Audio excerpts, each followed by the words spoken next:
What's going on, everybody? How we doing out there? It is Oh, October 7th, 2024, and he's back. Yes. For some reason, he has returned. Hi, Dave. Hi. Well- I was gone for a little bit, but now I'm back. You were gone. You just hated me, and that's okay. I had things to do. You had things to do, places to be, people to see. Our buddy Alex got married, and that's always a good time. You were over there drinking and enjoying yourself and getting naked when people don't want you to be naked. No, that was not happening, actually. You weren't getting naked? No, I usually don't want to, so. Yeah, shit happens when you party naked. That is the phrase. So anyway, hello everyone out there watching on Twitter, X, Twitter. What are you? Watching on X, watching on Facebook, watching on YouTube.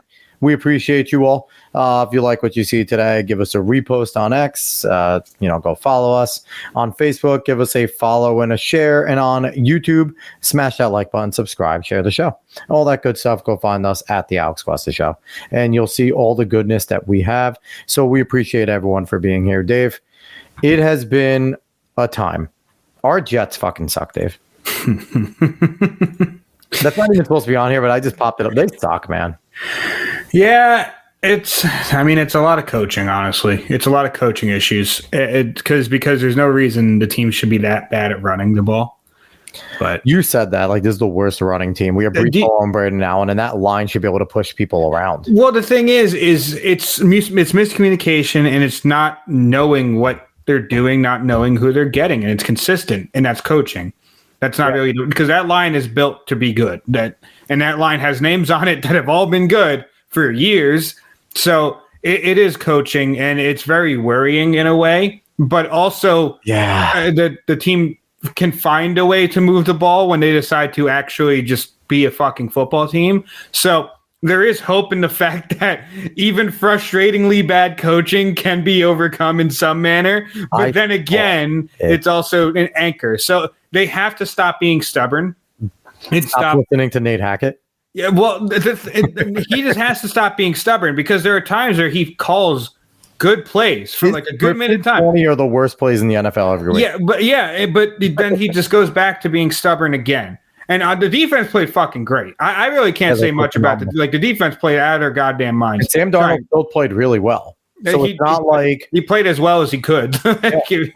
Like things were not exactly easy for them. Justin Jefferson was Justin Jefferson, but the offense just didn't help. At all. And that's it was embarrassing. We've gotten that. Where the offense did not help the defense after. And it's the same old Jets. Defense plays well. Offense doesn't do their job. They lose games and they come back and they make it exciting. And then And it's just and this has been a theme with Salah's coaching is that they don't start off well.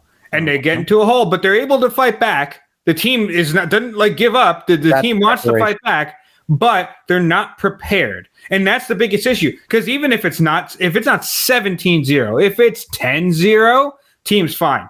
Team can actually come back and win. But they refuse to start well in any manner, and that's what's killing them. And it's been a consistent thing in Salah's tenure, and it's not helping. I saw a damning highlight on the Jets Cast Pod on Instagram, and they're saying like it's worse than we thought with the way it looked at the line, and it's the Vikings were lined up. It was the left side of the offensive line, so that's Smith and it's Simpson, right? And then you have Tippmann at center, and they had the nose guards shaded right in between Tippmann and Simpson, and then they had a wide 9. So obviously Smith's going to go to the wide 9, and he's going to take that. And they had number 9. I don't know who number 9 is on the Vikings, but he was in a clear potential blitz situation. Okay.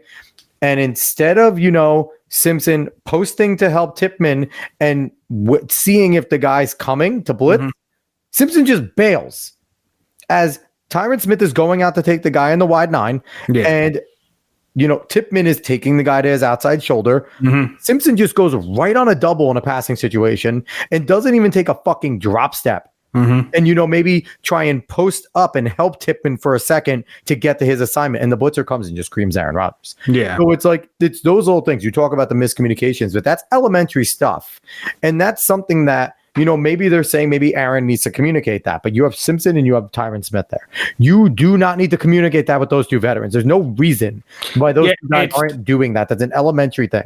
It's weird, and that's why it falls a lot on coaching to me, because it's weird for these players to play this way. It doesn't make much sense for these players to play this way, and it doesn't make much sense that we've had better times running the ball in years past than this year when the line's better and we have certainties at running back. So the coaching is fucking terrible. Even if you don't get rid of Nate Hackett, I don't understand how you don't get rid of a line coach who has not helped. This running game is atrocious. It's a running game that should be good. It's a running game that they wanted to establish. They wanted to be a run-first team. Aaron Rodgers. And you wanted to help him out. Well, you're not fucking helping him out. And he didn't play well, but you're not helping him out. So, I don't know what the fuck you're doing there, but the coaching iron needs to really get it together, or they need to get the fuck out. Yeah. It's a lot going on, and the Jets. I mean, what are you gonna do? Right, we have the Bills coming up this week, and if they don't have their shit together, the Bills are going to push their shit in because the Bills are pissed because they just got their asses kicked. Yep. So, and that's also the Bills aren't as good as they were advertised, but they're not. But that's still a prideful football team. Josh Allen's still a very good quarterback, and he's not going to want to get his shit pushed in 2 weeks in a row. So they're going to come out kicking and screaming. So Nate over here, as always, what up, Nate? Derek Carr is the drizzling shit. How do you not pass the damn ball to Chris Olave? I assume you have him on fantasy, Nate. And I agree. Listen, we're going through the same thing, Nate. How does Garrett Wilson not have 10 targets a game? Minimum 10 targets. That was the only good thing that came from the game. Yeah, is that Garrett Wilson getting his game going? Yes, and that was nice. But we need to see more of that. And that also came from Garrett Wilson, I think, getting his head out of his ass a little bit and winning, because that's the thing. Aaron Rodgers isn't going to force you the ball for the most part. You got to win. And Garrett Wilson was saying, maybe my route tree is not as varied. Maybe it's good he said that. Maybe Nate realized, hey, let's get him running some routes. He's shifty. Let's let him make some moves. But if you win and you're Garrett Wilson, I'm pretty sure Aaron Rodgers wants to find you on every time he drops back. You're Garrett Wilson.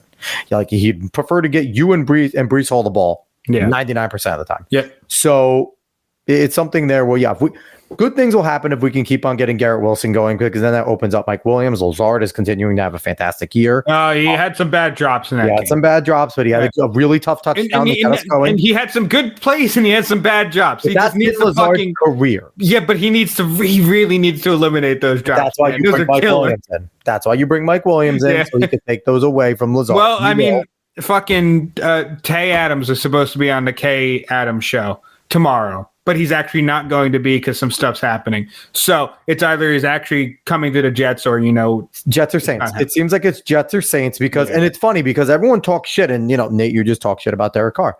But where is Devontae going? To either go play with his two former quarterbacks. So obviously he likes Carr a little bit, right?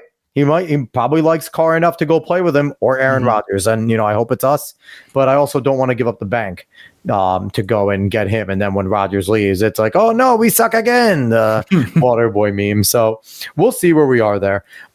Let's get into some of our fun stuff today. Dave, our opening spot, Joker, whatever it is. Joker folly ado. Joker folly. Just stop at the folly, right? Joker is a folly. Yeah, basically. So if you haven't watched the first Joker movie, I still recommend it. I still think it's a fucking great movie. I think it's something that no one asked for. Something that when it first was a thing, it was just like, what is this exactly? Joker doesn't need an origin story. But then the trailer came out and people were in because the trailer was fan-fucking-tastic. And the fact that did what it had to do. It's not Batman. It's set in Gotham. It has very little to do with, you mentioned Bruce Wayne, but it is not Batman. Well, this maybe is set completely outside. Bruce, and it's also Batman origin story, but that's another thing. No way. Yes. Well, it is. It just is.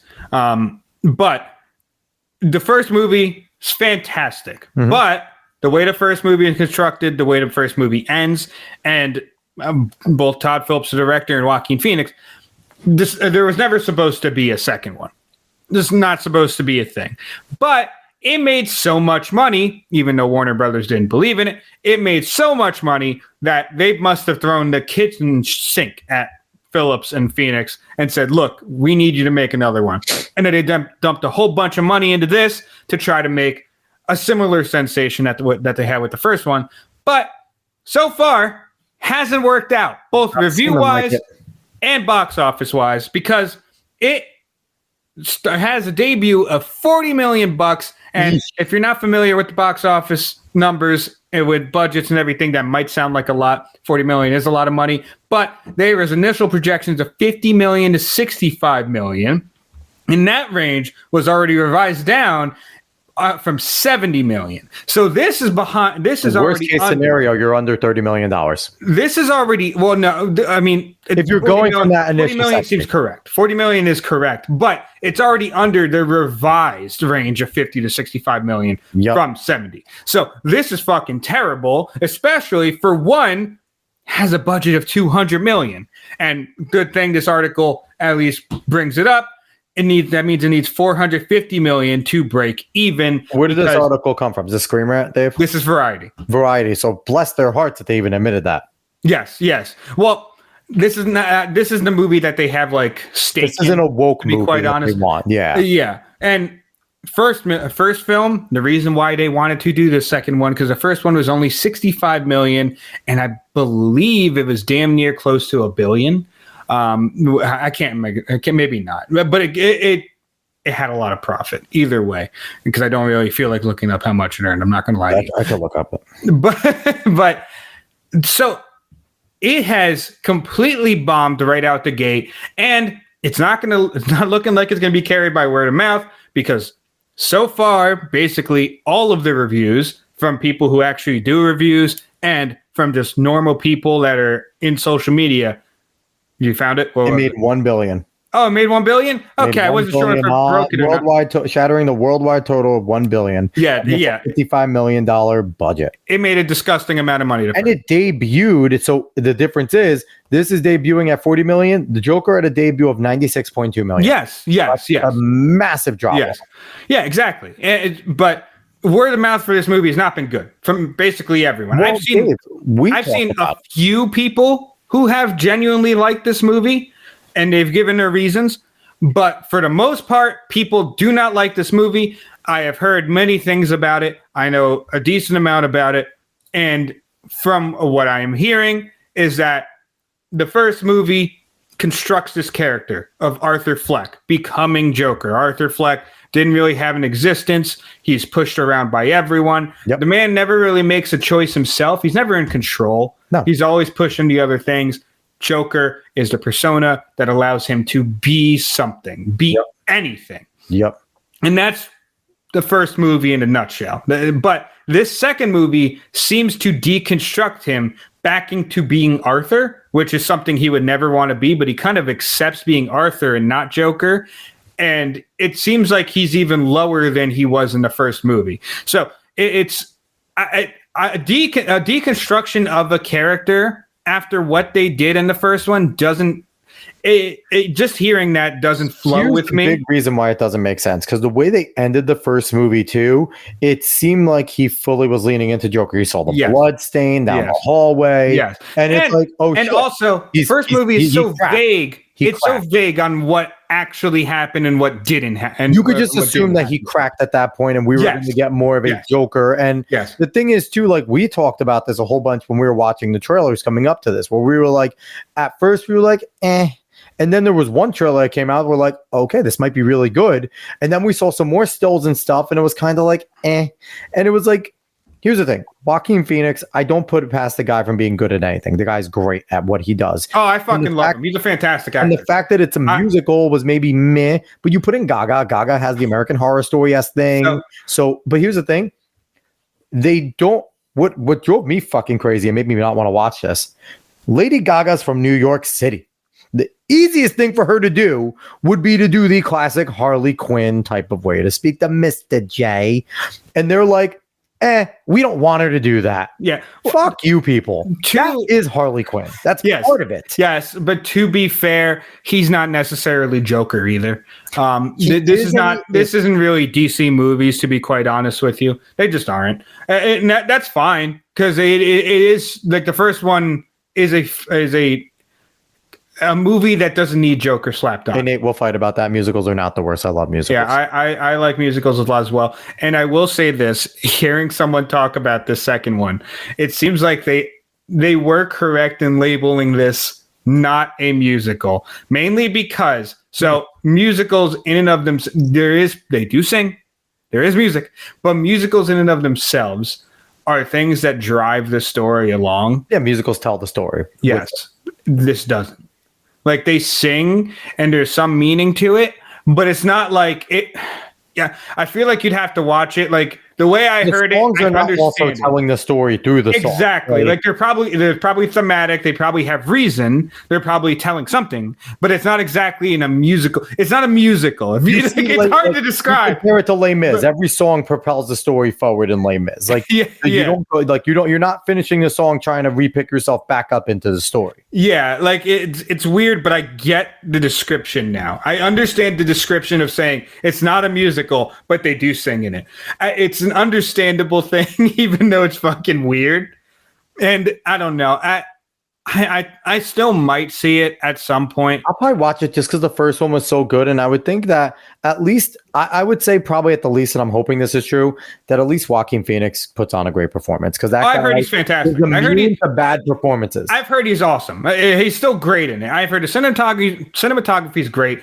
All like the talented things. Like, it's a talentedly made movie. Like, the movie's well made. The story is what doesn't jive with people. They don't like it. It's such a waste to have a guy like him who can handle the Joker, right? Because everyone else, Jack Nicholson said it almost fucking broke him.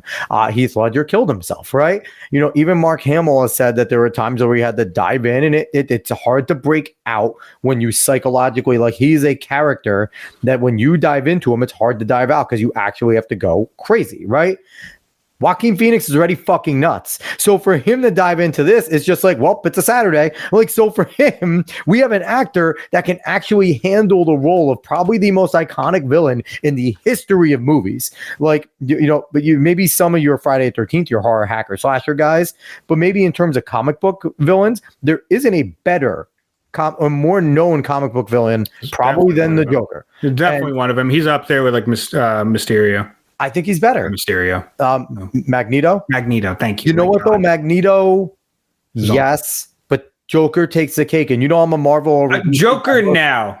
I would say Joker now, Magneto years before. Yes. Magneto was bigger years before. The change probably started in the 90s with the animated series. The animated series and Mark Hamill's performances were just next level. Yeah. And then in the rest of the mediums, like, it's just been amazing. And Magneto has become more of an anti-hero than an actual villain in more recent history, which has always kind of been his role, but I digress. But overall, it's disappointing because I wanted this to succeed with how good the first one was. Yeah, you want it to be good. You want it to carry along the story in a way. Like, for me, I would have probably preferred something in the heart of what Joker actually is, and with Harley Quinn, where maybe he is down in the asylum. Maybe he is being kicked down. He's on drugs. See, like, he's not really tapping into Joker. He's kind of back to Arthur.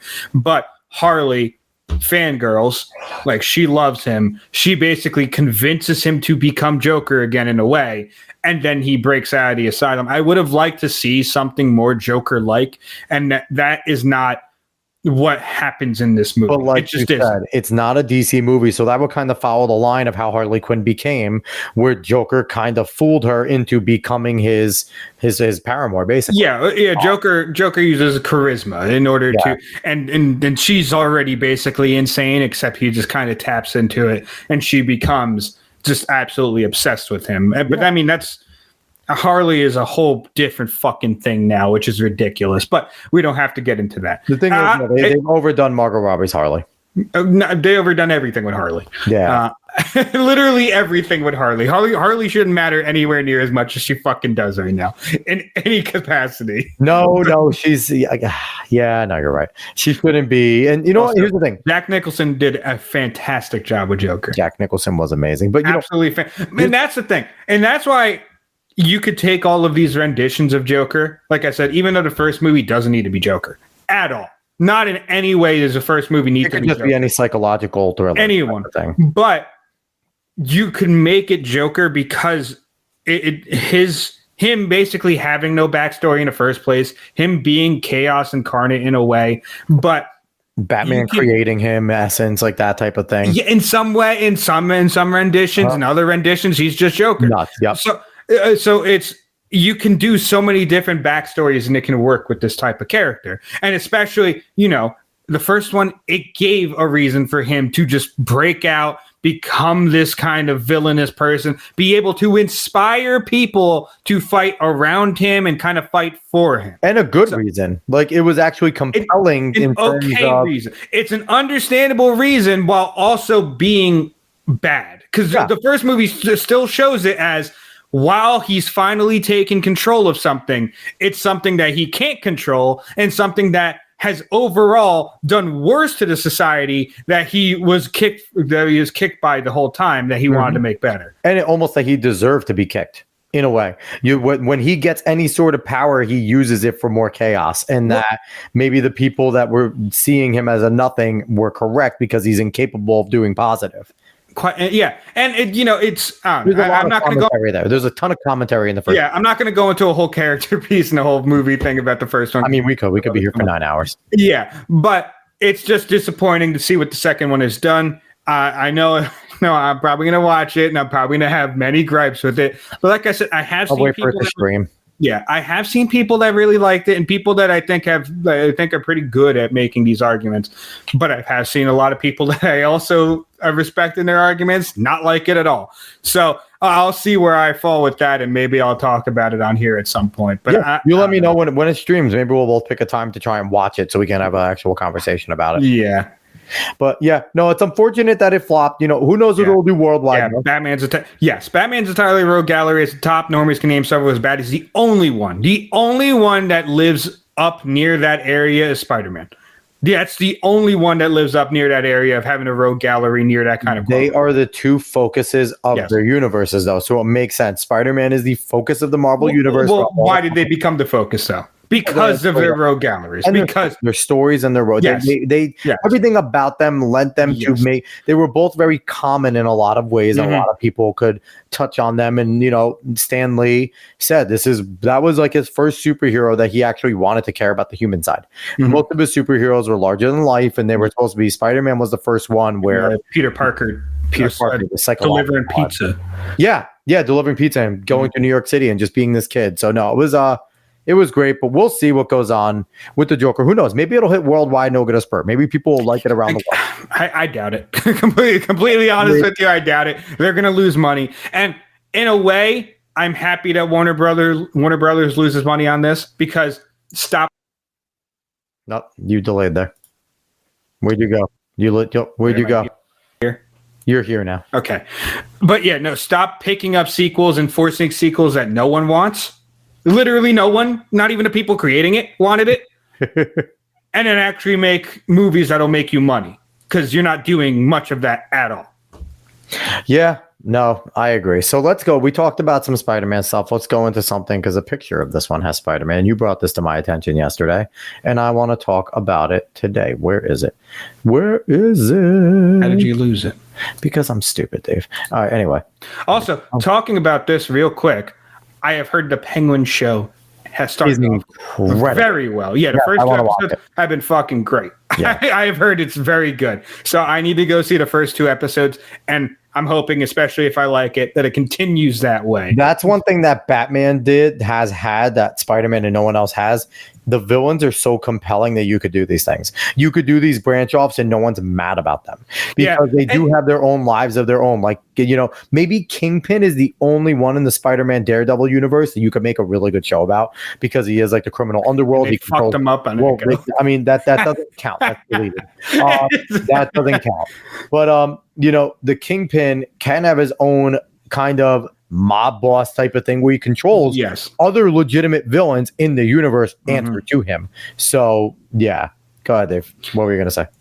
Yeah, no, I was just going to say there may be some other villains in Spider-Man that you can make a show about, just be more difficult. At least with like the Penguin, like you said, Kingpin, you have a mafioso storyline there. Well, they tried with Morbius and Morbius sucked. No, because that's Morbius.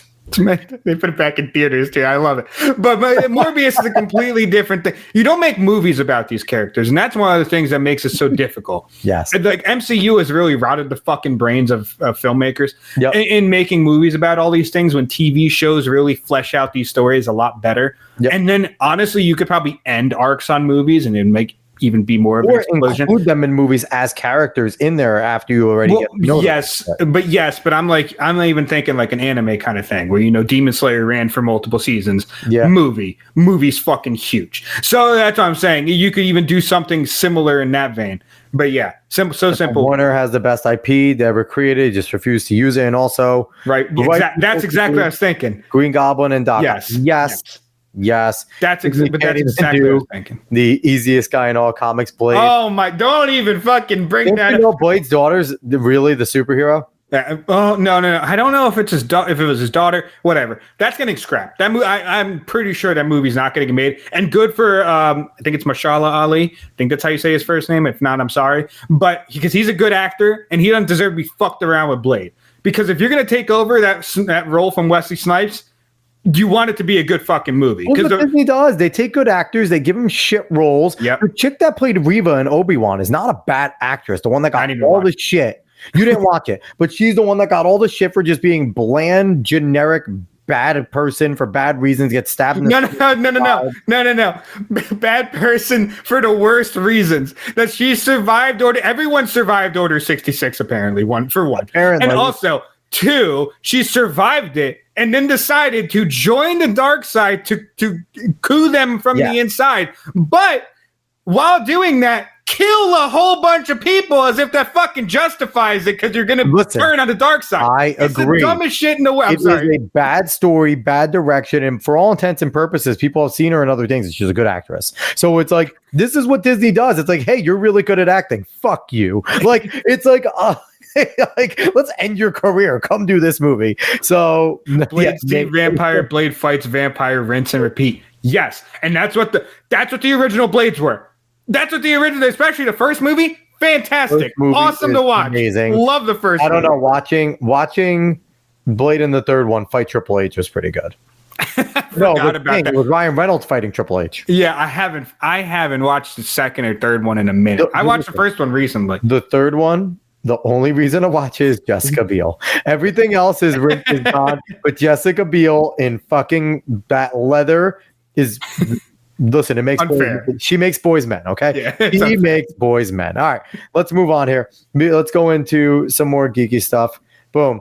So you sent this to me, Dave, yesterday, and we're going to talk about this. So most players prefer single player games. It's a Kotaku article. That kind of works. It is Kotaku, but it's actually a fairly okay article. Nate loved all 3. That's fair. I thought they're all good. Don't get me wrong. I thought 3 fell off in a way. I remember liking 1 and 2, but 3 was not as good. 3 had fun stuff, but not as good. The third one had the good concept of bringing another Daywalker in to fight him, and he's not the only Daywalker, and it was the original. It's Vlad. It was the original vampire, and Blade had to overcome the strongest one, and not. There was stakes to it, and it was good. Yeah, Jessica Biel, and I now pronounce you Chuck and Larry. It's like Jesus Christ, Jess. Like she's naked in a scene in one of the movies, and that scene is hotter than that. The fact her being covered up, and I'm sorry, I digress. I'm gonna get a you need to calm down. You're getting way too excited. I need to go to horny jail anyway. You need to go take a fucking cold shower. Just read the article. Just gonna read the article. Hopefully, Jessica Biel's doppelganger doesn't show up in this anyway. New survey by Media Research suggests that 53% of people who play video games prefer playing by themselves and do not want to play PvP or co-op modes. Now, this got to be a little skewed because the gaming community is still mining your generation vastly. The millennials, Gen Z are the ones making up the vast majority of it. So the kids that we see that like a lot of the online things, which I'm going to go into, they talk a little bit about this, are still a smaller chunk. Now, they're the ones that companies are promoting to, which why the fuck not? We're going to age out at some point. You got it. They're also the ones that create you the most money. They're the young one because they bug their parents to buy shit. So let's keep going. So this is a pretty good survey, to be quite honest, because according to Media 2024-2020 survey, asked a range of players from US, Australia, the UK, Canada, France, Germany, Poland, Brazil, South Africa, and Turkey. I don't know the number. It could be one from each, so it could not fucking count. But still, it seems like, here, do they have actual? I don't think they give you how. 9,000. That's not bad. That's not bad. That's not bad. You look at the bottom here. They tell you the numbers and the quantity was 9,000. That's pretty fucking good. Yeah. That's actually that's a better survey than 99.999% of surveys you're going to hear. So kudos to Media. quantity wise. I don't know about their questions or what they actually did. So you know what though, but here's the thing: for what they were trying to get, they actually got a very fair and complete number. Yeah, they got a lot of people. So, it seems that the older you are, the more likely you are to avoid online games and stick to single player adventures. So, which is weird too, because we had World of Warcraft and StarCraft, which were both online. So. Yes, but you also have to think about what a lot of online is nowadays. A lot of online it's shooters is PvP. Yeah, and the older you are, typically, the kind of worse you get at games. We played platformers too. That was the thing. Yes. Our big thing was platformers. Yes, but even people who used to play like a whole bunch of COD, are off it for a bit, then they jump back in. It's just like, holy shit. Your reactions get slower. Yeah, it's just like, I've been out of the game for far too long. I don't know if I can take only getting 5 kills a fucking match. I clicked on the yeah, you lost your. I'm dumbass. So anyway, but it makes you not want to play the game as much because you're just getting throttled when your 12-year-old child's kicking your ass. Anyway. Yeah, and now Black Ops 6 is apparently allowing a lot more in voice chat, so he's probably going to be saying slurs at you like it used to be. It should be. All right, so 74% of gamers over 55 told media they preferred single-player games over co-op or online PvP. The younger you are, the more likely you are to play. Only 30% of players under 19 prefer playing solo. Now, the other thing that I want to bring up in this is because, unlike Dave, where you and I grew up, and your generation still had some of this, we went outside and talked to each other in my generation. We played the games. We had online play, but we still preferred going to each other's houses, doing Halo-thons and things like that. Your generation is really when the parties started. Mm-hmm. When you would sit there and get around, and even on the weekend, you would be like, yo, we're going to jump in the party. Okay, let's do it. And now this generation, that's really the way that they interact more and more. Yeah, they interact honestly with parties, and that's how they hang out now. And you can also make some of your best friends online and never actually meet them and never actually meet them, and then maybe eventually, like, you've seen those videos where people meet some of the people that they played with for a long time online, and it's just like they're best friends immediately, and then you get married on RuneScape and you find out it's a fat dude. Well, hopefully you don't do that. but now you can actually just make genuine friendships because it's a shared interest. That's what it is. Crazy too, because like I wonder if the people that they asked were playing fucking EVE Online, which is the biggest, right? Because there's thousands of people on EVE all the time. I guarantee they're my age. I guarantee that most of them are my age because you also have to think big. You also have to think though, like Roblox counts in this. Roblox is a huge multiplayer thing, and a lot of kids play Roblox. I don't think about that world at all, but that thing is a goddamn award show. So it's huge. A lot of people play that. It's not just like Fortnite. It's not just COD. It's a whole bunch of different multiplayer games. Nate, you're exactly right. Always used to finish top on the scoreboard Battlefield. Now I suck. Can't keep the sticks fresh when you have a job and a family. Yes. And that is true. And I've talked about that many a times, that this actually right here hobby has taken me over instead of playing video games. And now my kids are probably going to be better at Crash and CTR than I ever will in like another few months. You pick Crash up pretty quickly again. I will say that. CTR is a little tougher though. CTR is good. Yeah, you got to be good at CTR. Okay. 58% of mobile gamers prefer single player titles, which actually isn't surprising when you consider it's Candy Crush. Yeah. And for me, like when I play like Dragon Ball and shit like that, and even Pokemon Go is more single player. So that's not surprising. Yeah. And I also feel like it's a little bit tougher on a cell phone because screen's not big. So it's not easy. And I don't know how many multiplayer games are well, yet again, Roblox is on mobile, so you're going to have kids playing on the phone. But like, there's not a ton of mobile games, at least I know of, that are hugely a multiplayer. So it's that's true. Well, Genshin, I think, is considered multiplayer, and Genshin's massive. No, Genshin's a huge solo thing. Is it? I played some of Genshin. Okay, and yeah, I think you can. It's a lot of gotcha. I don't know how much multiplayer there really is on Hoyoverse games. I don't think there's not a crazy amount. If there is, it's mainly single player, I want to say. So this is interesting. I actually found this interesting when I was reading it. So younger players are more likely to get friends. We talked about that. While people 25 and older, busier lives. Same thing you said, Nate. Hard to keep the sticks fresh, right? But media also says that younger players like to take vacations from games like Fortnite and Apex. And it suggests that publishers and devs should try to release new single-player games towards the end of live service seasons. So here's the thing, and this would be smart, right? Because I think this would be fucking dope. If you're sitting there on Fortnite and at the end of a season, they have a Fortnite campaign, I feel like that would be big. And even if you bring back some of that multiplayer to do the campaigns together. Well, PvE, you could do that one, but also really funny enough, if you remember when Fortnite first came out, it wasn't supposed to be about the Battle Royale mode. No, it was a zombie. It was a single player zombie. Well, PvE multiplayer zombie fighting game. That's why the building was in there. It was zombies with building. It was Call of Duty zombies with builds. Yeah, I think it's Fortnite Survive the Fight or something like that. I can't even remember the fucking subheadline. When it first came out, I downloaded it and I played it and I was like, this is fucking gay. I can't do these builds. I suck at shooters. Why did I download this? Goodbye, Epic Games. You can get locked. But it's just funny that they bring that up because like Fortnite kind of had that in a way where you can go and play a more single player thing. And they kind of have that now with a lot of shit that they have with Lego Fortnite now, which is basically Minecraft. And they have a whole bunch of different things. But the thing is, they switched to it because PUBG came on and PUBG was kicking their fucking teeth in. And then they realized they need to do the Warzone style thing too. Yeah. PUBG's still massive. Fortnite had the Battle Royale. That was a testing thing for them. But it wasn't their main It wasn't their main thing, but it blew up. It became fucking huge, and that's why it became their main thing because they realized, okay, they were on the brink of death before they were ready to be done. Well, yeah, their ass. That was their bread and butter now, and that's why they jumped into it. But I don't know, making single player at the end of live service. I don't even necessarily know if they have a lot of developers that can make a good single player experience. Nate, I think you're the only one that misses Fallout 76. Well, I mean, I heard they fixed it and they made it. I don't know if it has a battle royale mode. You said briefly had one, so probably doesn't anymore. Like you said, I've heard people. I heard they fixed it. I heard they fixed a lot of the shit that it sucked with, and it became playable and a fairly fun game. Yeah, I don't necessarily want to touch it mainly because of how bad it started off with, but I understand if you do, especially because Fallout's fun. Fallout is just genuinely fun, and it's especially a lot better than Starfield. And it's funny I think there is more people still playing Fallout 76 than Starfield. So it's comical if that's still happening.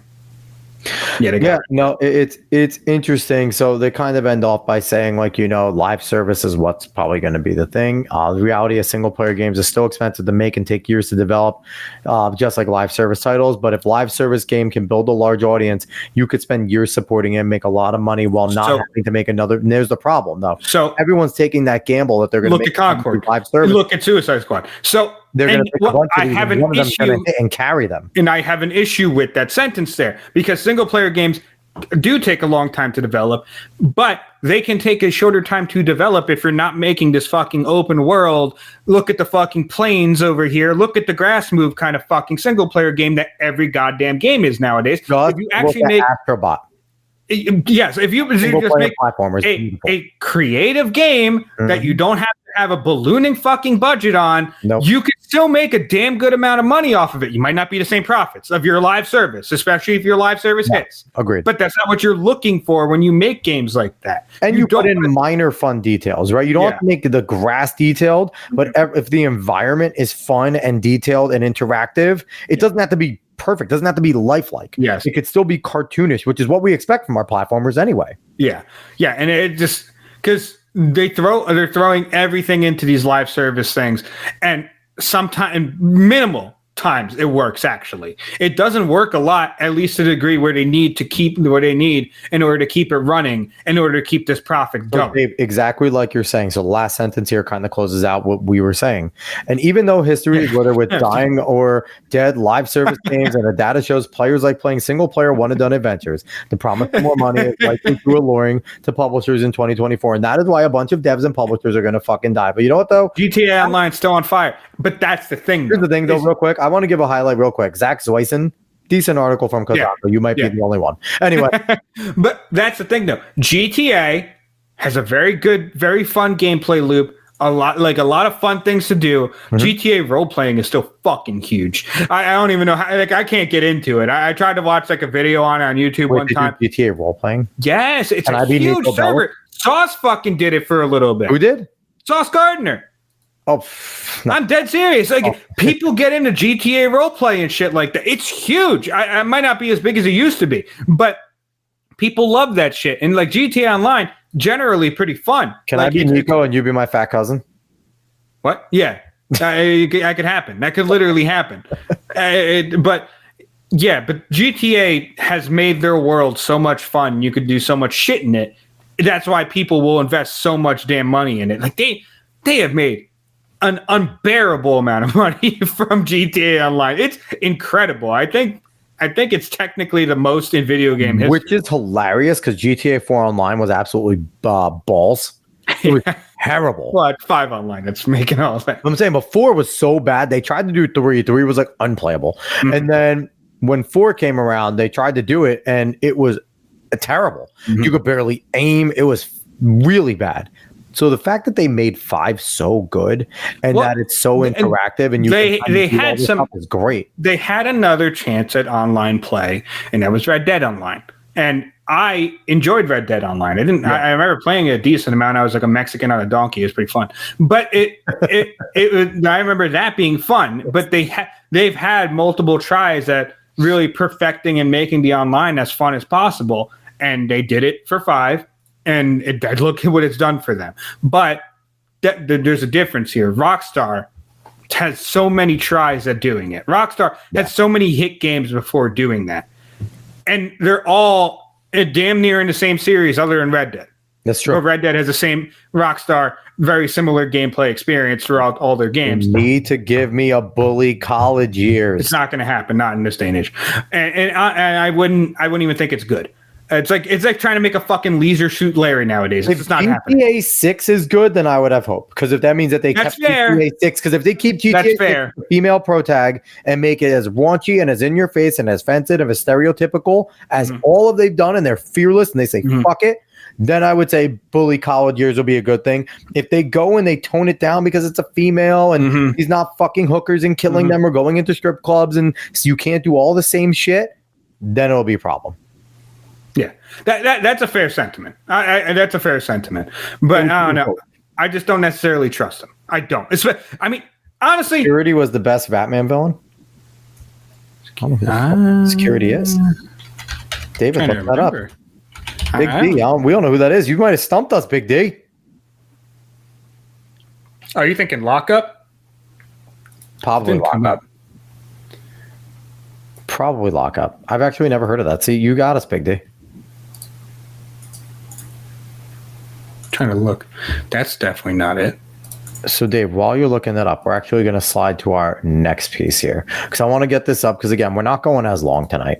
So I want to get this up. So our former guest of the show, I consider him a friend of the show, DeVito. Do you mean to say DeVito was the best Batman villain? Oh! Danny DeVito as a penguin. That's a completely different statement, Danny. Oh my god! I was like, "Who the fuck is security?" Like, I know fucking Condiment Man. Like, what the fuck? How did he stump me?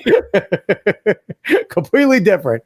All right, so jumping in with this article coming from that Park Place, John Trent over here. So one of our buddies from a friend of the show, John Delarose. He is the comic book creator and science fiction novelist banned in the Kickstarter for allegedly violating rules and community guidelines, but does not share any evidence. So, John Delarose was banned, and Kickstarter has provided nothing. Now, if you scroll down, this is some of John Delarose's work. John Delarose is talented, okay?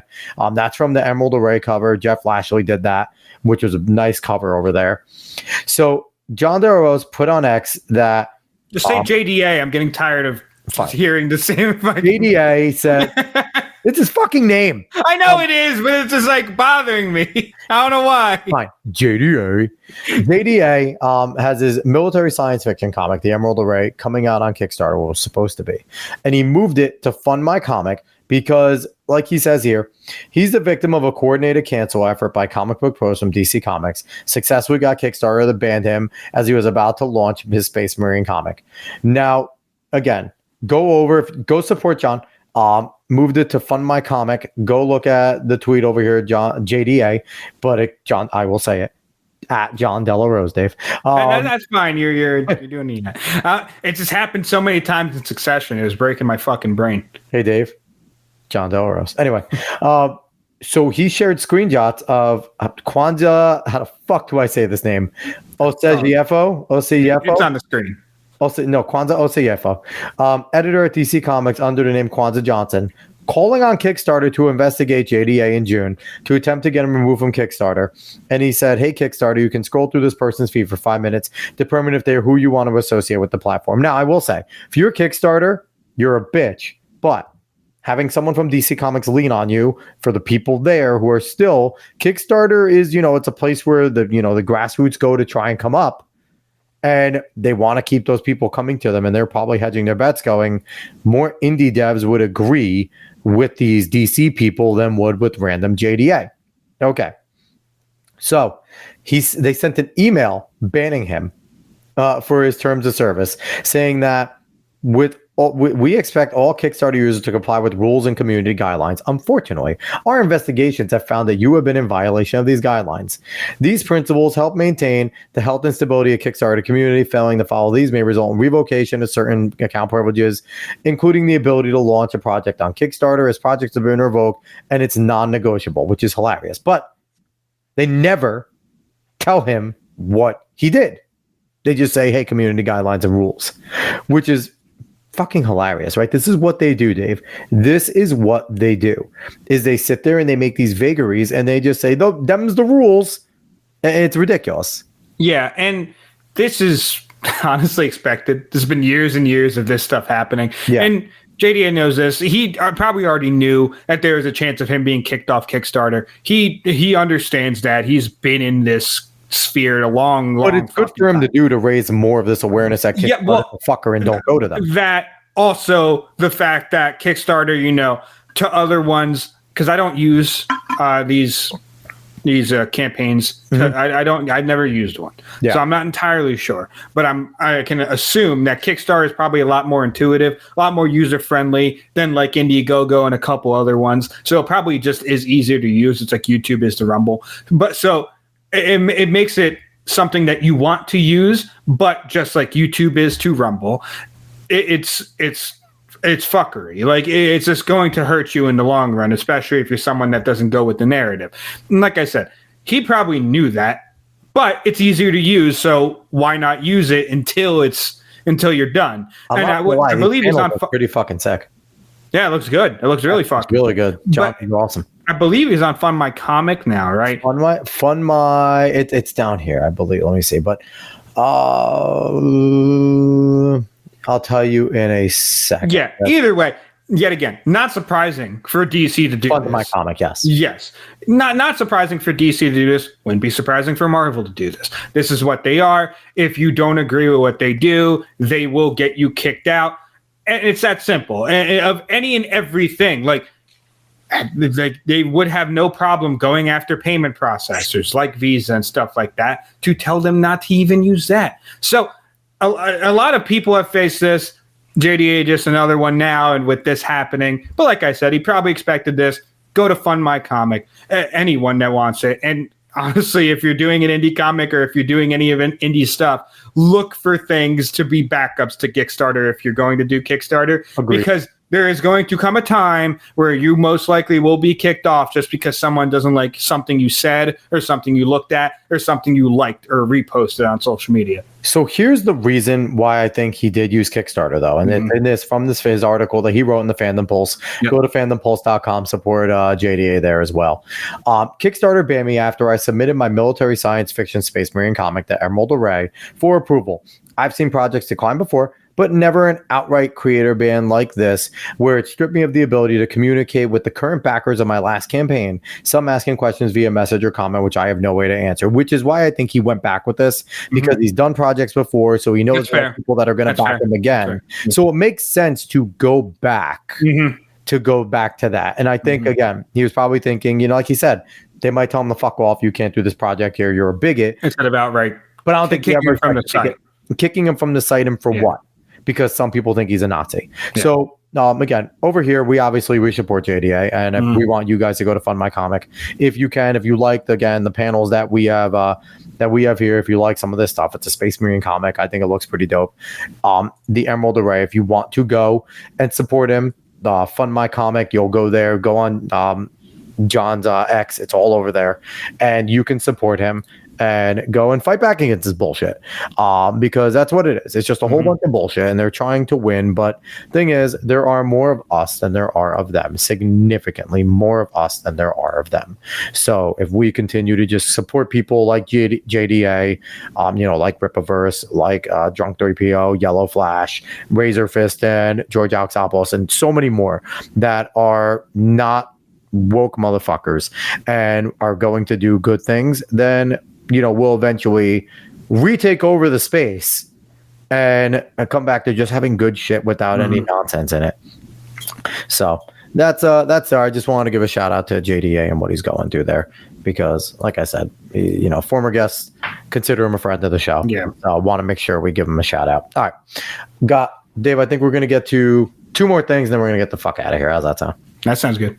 All right, so first things first, I wanted to do this one because I think it's cool that ESPN put out a whole bunch of these goalie masks, and they're asking, which one do we think is the best mask? Now, I'm just going to scroll through this, Dave, and you stop me when one catches your eye, because they are pretty freaking sick. So, boom. This is Lucas Dotzel, the Anaheim Ducks. It's not a great picture of it, this one. This is like their worst. It's pretty cool. It is pretty cool, Duck. They said the cool thing there at the bottom, since they got the old logo back, they're allowed to use it again. He takes advantage at the bottom over there to put the old logo, which is nice. Yep. Boston Bruins, Johannes Corporatio, that's pretty sick with the bird up there. Bird? Right up there. Oh, no, the Bruin. That's a fucking Bruin. I don't know. I was like, what are you looking at? I saw feathers in my head. I'm a dumbass, but a Bruin, that would make sense. So the Sabres, there's a whole bunch of these like cool Daver, I don't know how to say it, collaborations, and they're all fucking sick. Like, I think that's really cool looking. Yeah. That's interesting. And these are things we don't bring up the goalie masks half as much as we should, because they're allowed to have so much leeway and leverage as long as like it's within the purview of the team.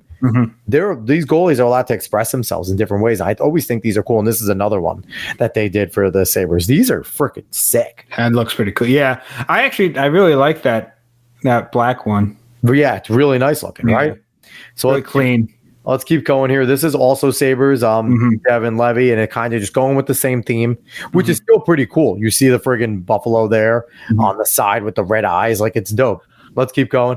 Calgary Flames, simple flame theme, just keeping it basic and simple. That one on the side kind of looks like the start of a penis, a ball sack. Yeah, kind of funny. It's not the best, but it's not the best. So Carolina Hurricanes, Kochetkov has his here. I just like the whole entire like array going on here, and it looks like on top you have some sort of like a wolf up there, so that's pretty sick. And it's cool you're getting artists to like work and do this together. I think this is really cool. Yeah, it's really interesting how they all go down and make these cool ass masks. Yeah, it's almost like it's a, how in like some tribes and shit like that, they had certain masks or certain things they wore as intimidation factors. That's what it makes me think of, and they put their own like custom things on it because it has some kind of symbolism to them. Yep. So some more Dave art here. This is pretty cool. This is another one. I like this one, the brick by bricks with the freaking the little headdress on the side. That's pretty cool. Let's keep going. So Georgiev, I probably said the name wrong, and our friends are going to kill me for it, but another Dave art. Really cool looking for, the Avalanche? Yeah. Not like the broken teeth, like the hockey player teeth. That's really it's pretty sweet. And then kind of the regular Rocky Mountain silhouette, but looks really cool there with the ESPN's thing to go away at the bottom there. It doesn't. It's I know. Wow. You can't get rid of it. It was annoying me before. So Columbus Blue Jackets, more Dave art with just the stars and stripes over here. I like that. It's like it has like a graffiti but not type of look to it. And all the teams with 2 goalies have their only unique helmets, which I think is cool too. Yeah, the unique masks. Tarasov with the skull up there, and then the bottom it ends off. It's like the Terminator looking skull. I like that. Fucking T2 skull. Yeah. So now here's Ottinger. This is what Nate was talking about. Yeah, Ottinger, this is fucking sick, man. With the otter there and playing golf, and then all this is so cool. So cool. It's so random too. Yeah. And then so Huso over here. It's just let's see. Oh, it looks like a wing. It looks like a wing. It brings the wing design out, which I think is pretty nice. Cam Talbot right here with just more of a traditional Dave Art style looking thing. Let's keep going here.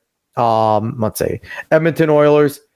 I just think it's kind of so cool the way it kind of looks like oil coming on the side there. Mm-hmm. Like, that's awesome. Mm-hmm. I just like scrolling through this. I thought it was a really cool fucking thing to just look at. More Dave Art, like the drip up top. This is just, this whole mask is just drip. Yeah. Let's keep rolling here. Florida Panthers, Bobrovsky with that's really cool with the Panther coming out, like the sign. Like, I think these are all just dope. Yeah. That one's just more like graffitiing on that. Yeah. Kind of thing. And then more Dave Art, Spencer Knight. That's big panther on the top of it. Panther's gonna eat you. Like with and I like the palm trees, a touch on the bottom there. That's pretty cool. Let's keep going. For the Kings, that's just a sick helmet. A sick mask with the LA Kings up top. Mm-hmm. There's a bedazzle on the side. Yeah, like that has the helmet on the side. Riddich over there. Again, more the crown on top. Yeah, not the helmet, the crown. What else do we got here? The Minnesota Wild. This one's cool for Marc-Andre Fleury, and it's his final season. Mm-hmm. Has a really cool, Wild on top, that logo, and then just that bottom one looks like a fucking like NFL helmet. It reminds me of like an old school like Marshall. Like it looks like Marshall. That's pretty sweet. Cool. That's pretty cool, man. And then Philip Gustafsson right here, a little more traditional with the simple with the M, but still good, right? So the stars at night are big and bright deep in the heart of Texas, Nate. So you got the Habs here. They're going a little more traditional with the C over there, the CH. With the, that looks like a normal. And this one with Primo, again, another more simple, but a little more to it going with it. Let's see, the Preds. This one's so fucking sick for the Predators. That looks like a tattoo. It looks awesome. What else we have? We have Wedgwood. So that's Wolverine. So listen, Wedgwood's introduced a new character, the Wedge Reaper. That's what he's calling this, the Wedge Reaper. Calling that. It looks like Wolverine. It does. It has a Wolverine style, but it's really sick. Mm-hmm. And I like how it has Wedge at the bottom. Let's see, the Devils. Pretty freaking cool right here. Mark Strom has like the deviant style up top with the devil. Pretty sweet. And the front. It's a pretty sweet looking one. And then you have Allen with just a more traditional devil looking one there. The tail right there. The tail at the bottom. Love it. Yup. And the side. So the Islanders, I actually think this one's pretty fucking cool with a Long Island on top, the NY on the sides. Like, that's pretty sick. Like they squeezed out some sauce on top of the fucking helmet. Yeah, I think it looks cool there. The Rangers, you have Shesterkin going with a pretty cool one here. Yeah, where it has like the eagle over there and the freaking with like the pillars of. Yeah, I think that's pretty nice. The MYR on the bottom, and then you have the Senators over here with freaking Marvin Martian. Holy shit!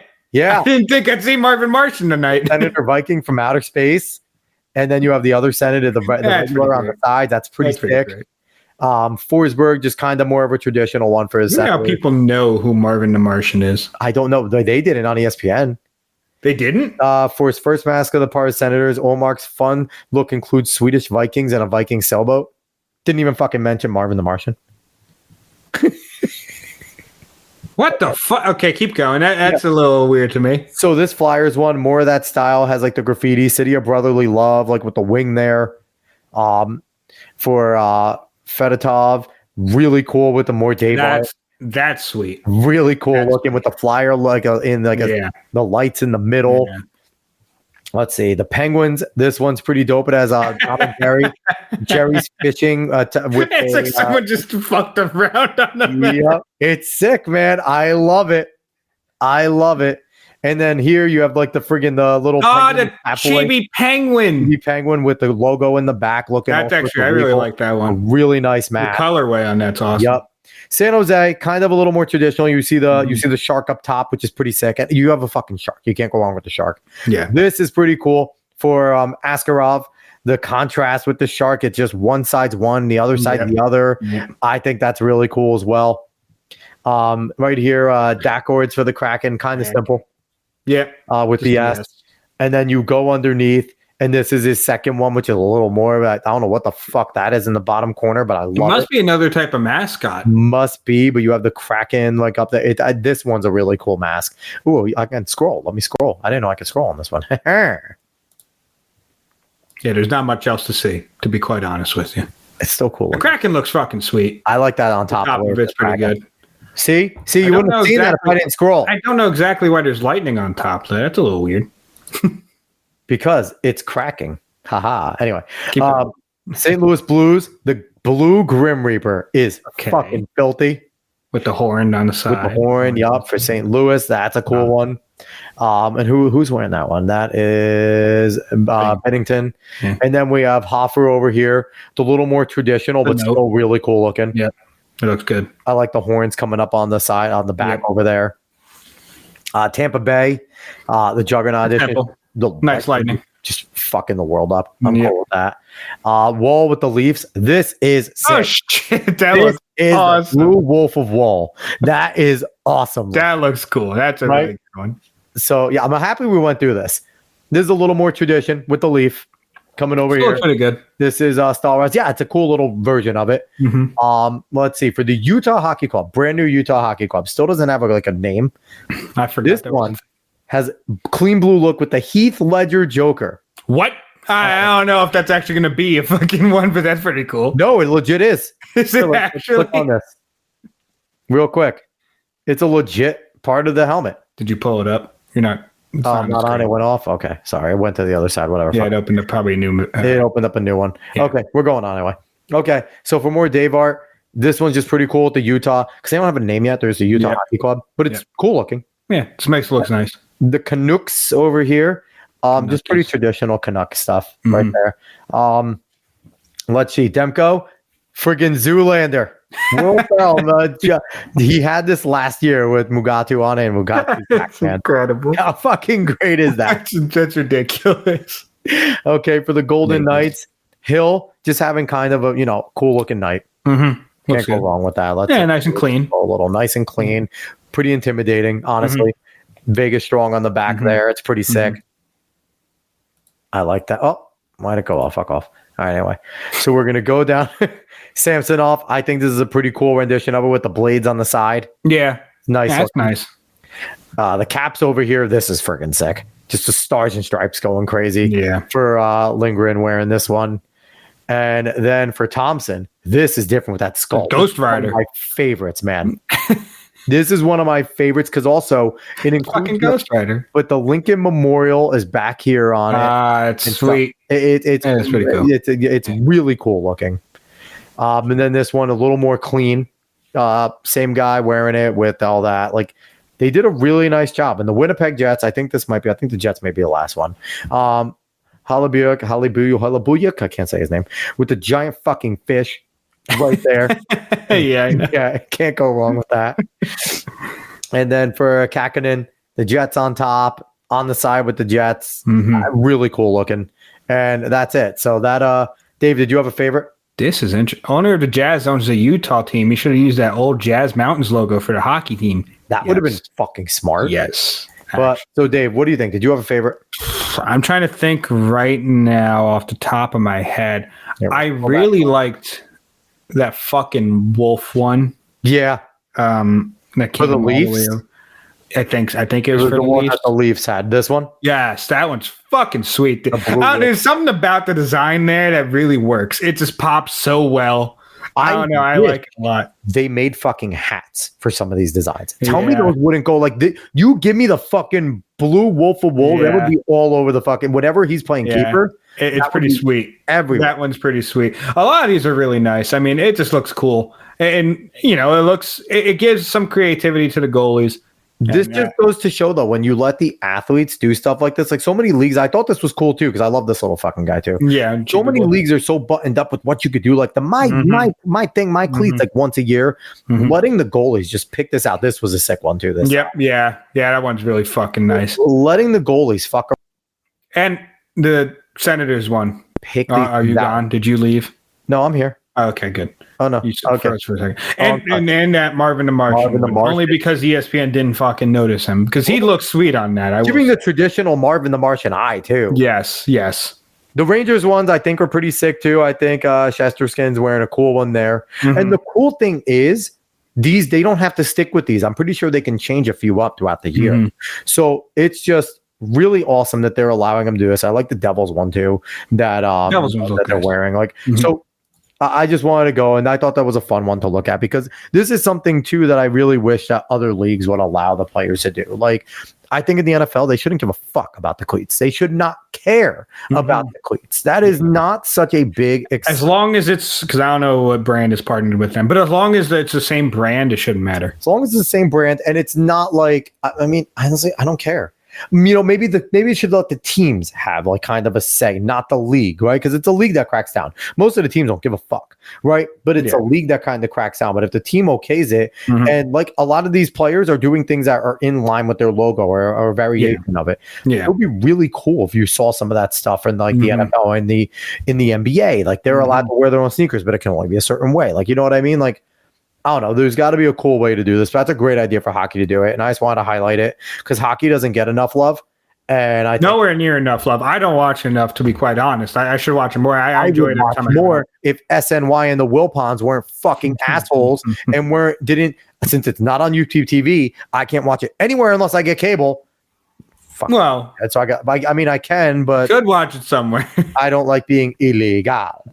It's not illegal. It is illegal to distribute it. Def starting off 2-0, beating the Sabres. I'm just throwing that out there. Let's go. Anyway, let's jump into our final story of the day. And it's an important one. We're jumping into politics, which we actually, it's interesting. We really didn't touch politics today. No. Which is nice every once in a while.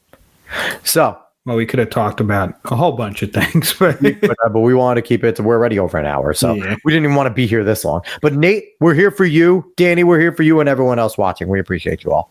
All right. Anyway, so this is important here because this is. You want to talk about some October surprises? Real quick. Try Dofu Sports. I don't even know Dofu Sports. Maybe I don't want. You know what? Dofu Sports doesn't exist because I don't want them to get fucking called out, Nate. But anyway, so David's gonna go check it out now.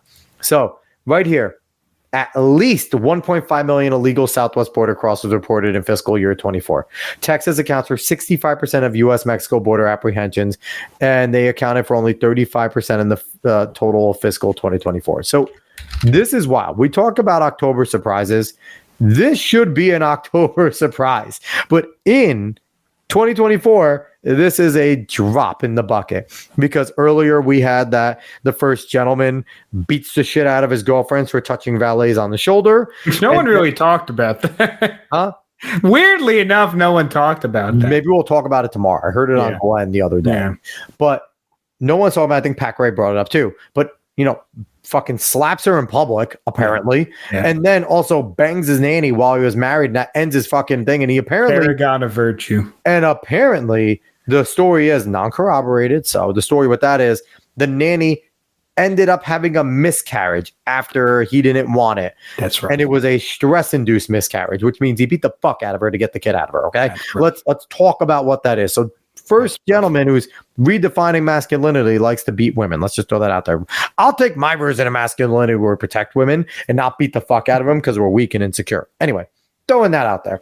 So let's go here. So a minimum of 1.5, I'm not going to read the whole number, 1.5 million foreign nationals. 125,000. Just say 1.5. Just don't. Why did they even put that in there? John Solomon. Did John write this? You dickhead. Stop doing that. Bethany blankly. Stop it. Anyway.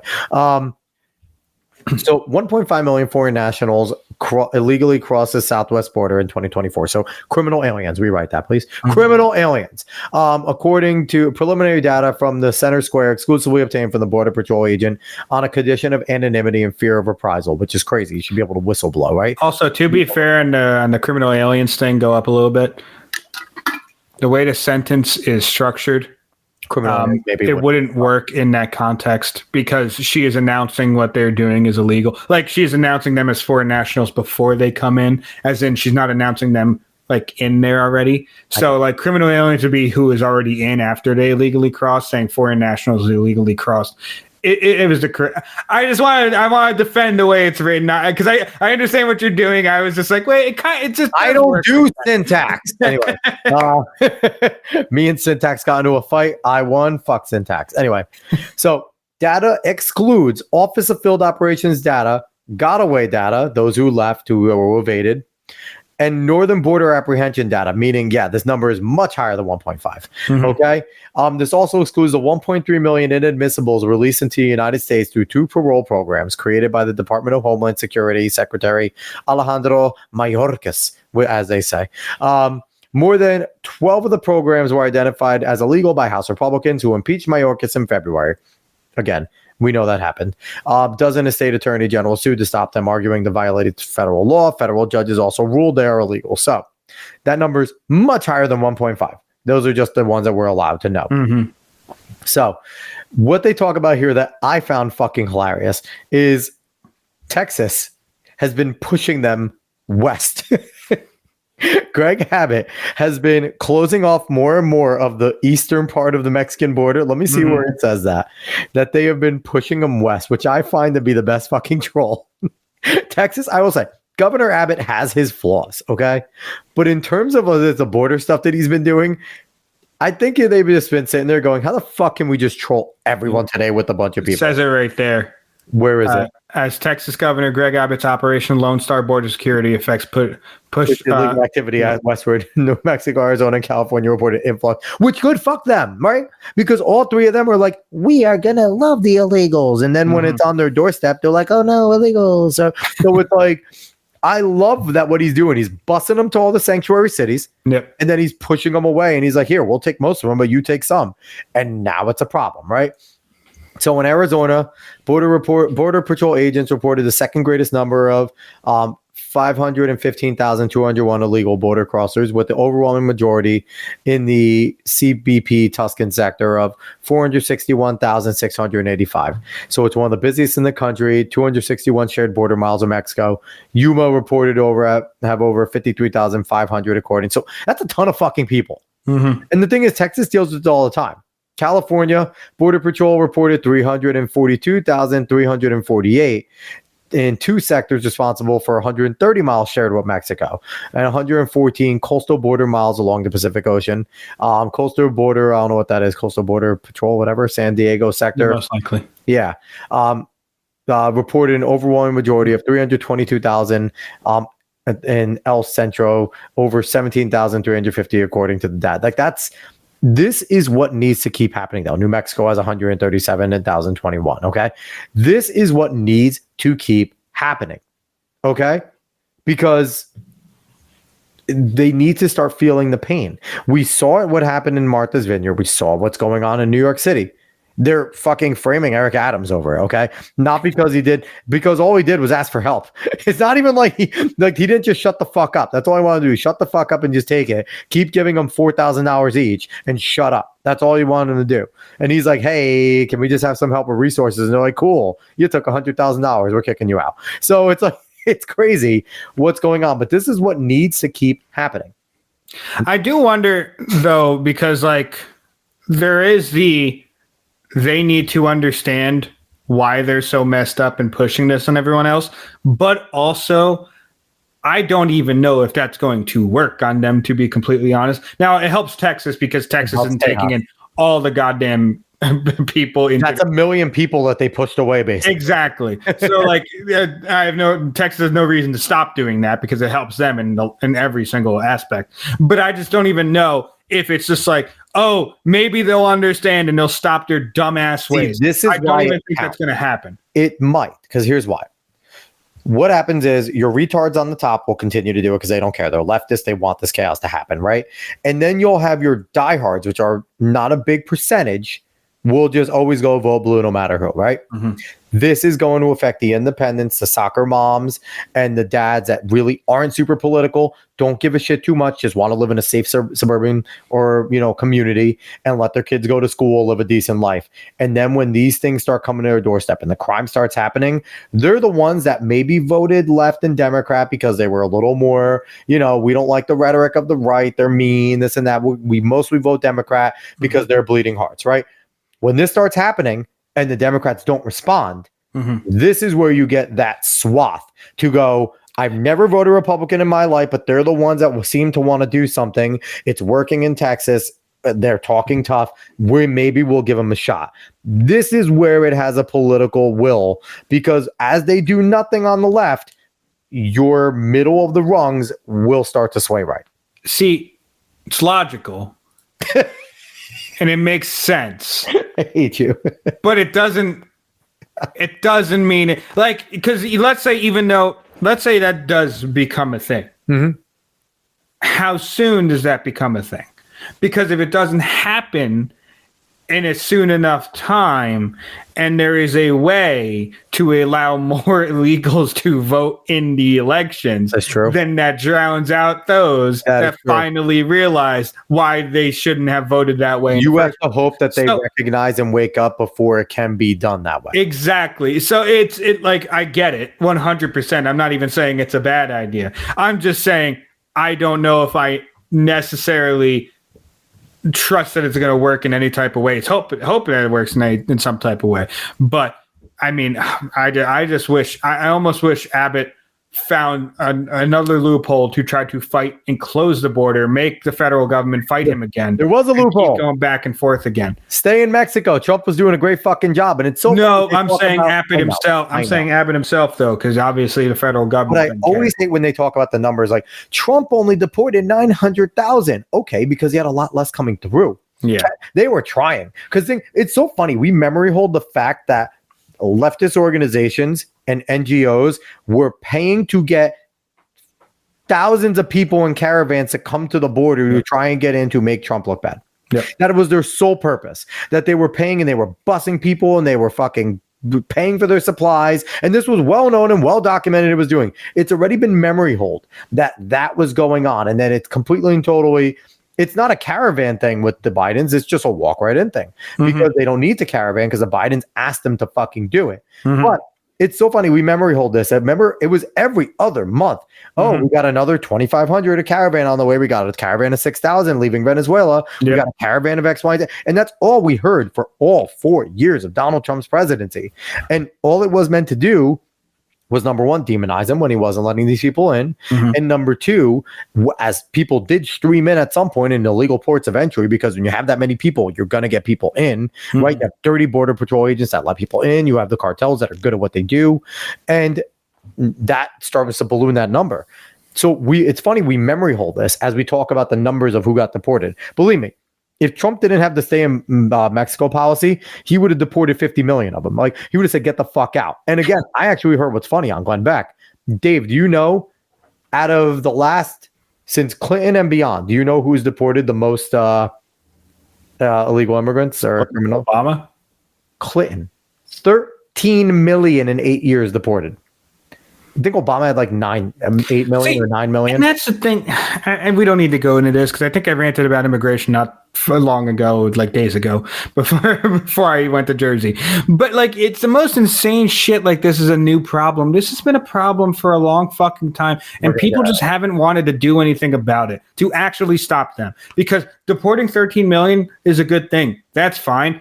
Why didn't we just stop people in the first place? It's insanity. And it's bothersome because a nation state has every right to be as harsh as possible to people trying to come in illegally. Yes. A nation state will have a very good persuasion chance, especially if things go bad with people entering, to persuade the people that nationally live there to say, we have a right to basically shoot anyone that fucking comes up to our border. And at some point, people would be like, yeah, I don't care. It's fucking fine with me. Reasonable. Yeah. And, I would rather not that happen. But if you're just going to allow this to happen, people are going to be like, I'd rather have that kind of fucking policy than the one that we have now. So it's bothersome that this has been going on for so long and we're just not acting like a normal nation. It wasn't that long ago that Bill Clinton called for a border fence, a minimum border fence. Obama was on board with the border fence initially. Even Joe Biden in his yesteryear was on board. The Democrats and the Republicans were actually there. But here's the thing. Both of them needed a wedge policy to talk about. So that is what they did. And where it really started to break apart for me in looking at it is when Obama wanted the Dreamers. The Dreamers kind of started to really create the wedge. And then from there, Obama had no choice but to abandon being a little more, even though he was very much a deporter in a lot of ways. He deported a shit ton of people. But through the Dreamers Act and mass amnesty, they saw a chance with the way the rhetoric was going to hop on it. And now, here's the thing. I don't think that there's a lot of Democrats that still want this to go on, like your traditional Democrats, even in office. But they are so far down this road, they cannot turn back now. Like, that's why Kamala is getting so much shit by going, let's build a wall. It's like, you, what? Yeah, you can't. You can't now. You've married yourself to an untenable. Anybody wants to have fun, just go on Kamala, either of her Twitter pages. Her regular Twitter page is the best. We need border robotic flame-throwing dogs. The thing is, that would be reasonable. We need sharks with freaking laser beams on their heads would be reasonable. Laser beams. Yeah, exactly. Like it becomes reasonable when you have such an outrageous proposition like what's happening right now to say, fuck it, any way to stop people from coming in. Because, I mean, like, having agents there and having people with guns would be normal. Donald Trump, sharks and fucking robotic flame dogs would be even better. Everyone in Congress, he held a gun to all the Republicans and said, you better vote down the greatest border bill of all time. About the greatest border bill insanity of all time, which we don't even go into it because it's going to get 1,500 more border agents down there. He was going to supply them and help them. By the way, 1,500 would do fucking nothing. Like, what are they talking about? I found Dave's. Oh my God. I found Dave's. Yeah, no, we don't need to get into it because, like, Dave is a raging racist bigot. We didn't plan on going this long anyway. So we'll definitely get back to the border talk again. But yes, yeah, overall, I'll rant on it again at some point. Overall, it's been a clusterfuck at the border, and it's not a secret that it has been. Only way to stop it is to vote for Trump. And that's the thing. And here's the thing. There's a lot of hyperbole when it comes to surrounding what Trump is going to do, what Trump is not going to do. But one thing he did try to do was start to build some of that fucking wall. He had to fight with everyone to reallocate money to get there. People are sitting there and saying, he didn't build the wall. And even I hear Republicans and going, he lied about the wall. It's like, you stupid motherfuckers. Did you see what he was up against? He was up against his own party for the first half of it, until the midterms came. And then he just had to figure out ways to reallocate, because as the commander-in-chief, he has full authority to do whatever the fuck he wants at the border. Okay? And they fought him. They've sued him every single turn. It's a miracle. I think he got like 100 and something miles of border wall done. It's a miracle he got that done. Okay? Because they fought him at every fucking turn. So I hate the rhetoric around Trump and what he was able to get done and what he wasn't able to get done. He got done things in spite of a bunch of assholes, in spite of John McCain's bitch ass. Okay, fuck John McCain. I don't care. Like, war hero, fine. Politician, piece of shit. I like people who weren't captured. That shit's hilarious. Megan McCain can fucking cry. I don't care. It is hilarious. Honestly, I like people who don't get captured. I like my war heroes to not get captured. Like, it's a fucking hilarious statement, okay? Like, here's the thing. John McCain, again, fine, war hero. JFK was a war hero. Doesn't mean I agreed with his fucking policies. Yeah, and I have great respect for JFK after reading Killing Kennedy by Bill O'Reilly and Martin Dugard. Fantastic fucking book. Still think he wasn't a great fucking president, but I can respect the man. Same thing with John McCain. Respect the man. Did his service, did his fucking thing. A piece of shit for a politician. Held back the Republican Party fucking years. Only thing he was good on was going to war. He is Lindsey Graham, but actually fucked a woman, okay? That's it. That's it. That's all John McCain was, okay? Like, when he ran for president, he was the best we had at the time, okay? That's all we could run, because you look back at it now, we maybe dodged a bullet that McCain and Romney didn't become president. Like, honestly, Obama might have been better than both of them. Listen, Obama at least fucking was a stealthy war guy, okay? McCain would have just sat there and been like, all right, tanks in Iran, fuck these bitches. So maybe we were dodged a little bit of a bullet with Obama, okay? He was just a racist piece of shit and still is. But I digress. I can go on with my rant about these fucking loser Republicans. Oh, last thing before I gotta go. I'm out of here. Last thing.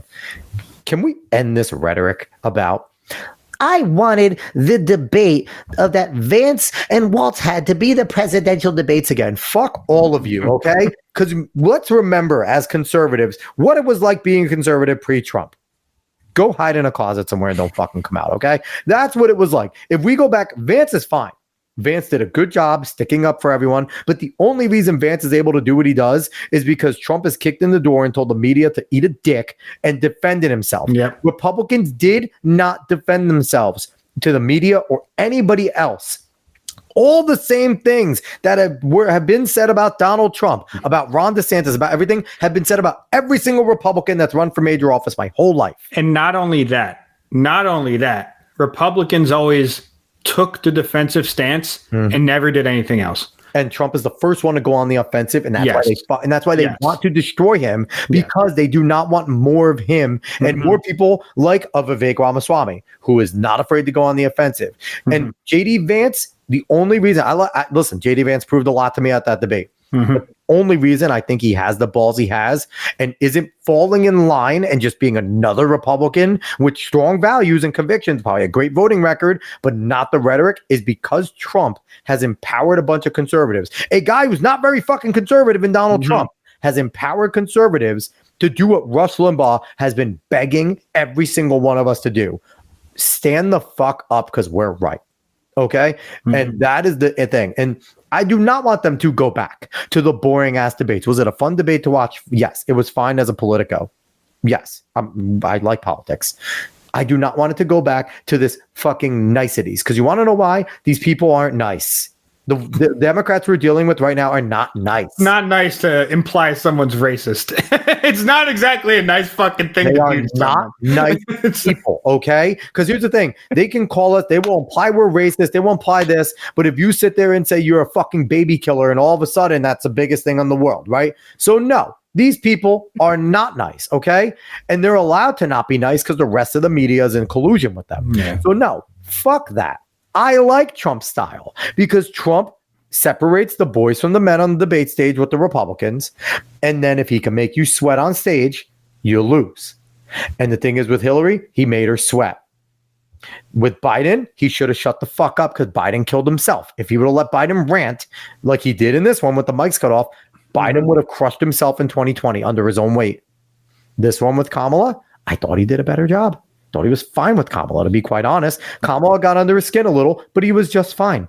But now we're looking at it, and I even hear people like, I really wish we can go back to the time when it was just more civil. Fuck you people. Civil means Republicans take it in the ass and then try to defend themselves for a whole fucking debate.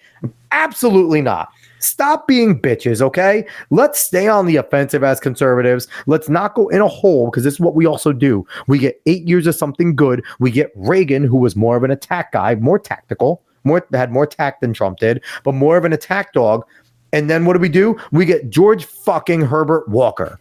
And he is just a bitch and a half and is willing to take it again, okay? So no, we do not need to go back to this part and parcel bullshit.